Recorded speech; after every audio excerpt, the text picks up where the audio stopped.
ठगना हिनकर नाम रावण कहने छलिए।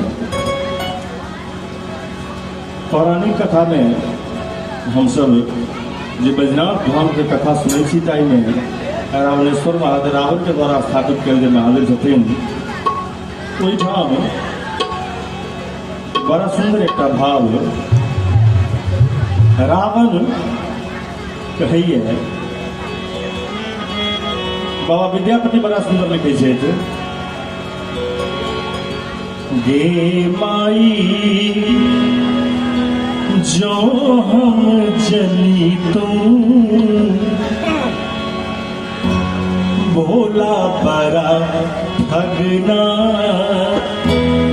वही तो राम गुलाम।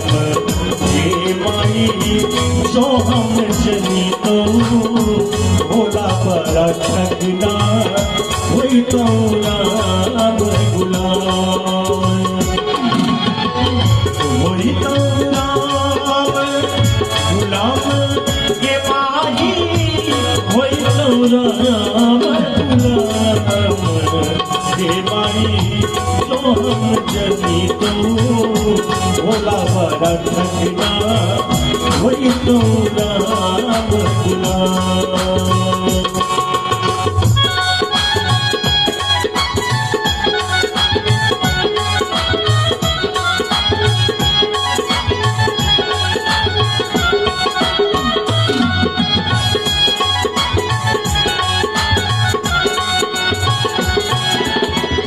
भाई विभीषण बड़ तप कैलन जपलनि राम के नाम। भाई विभीषण बड़ तप कैलन जपलनि राम के नाम। गे माई पूर्व पश्चिम बीच को नहीं बैलन अचल भेला एहि ठाम। हे माई पूर्व पश्चिम बीच को नहीं बैलन अचल भेला एहि ठाम।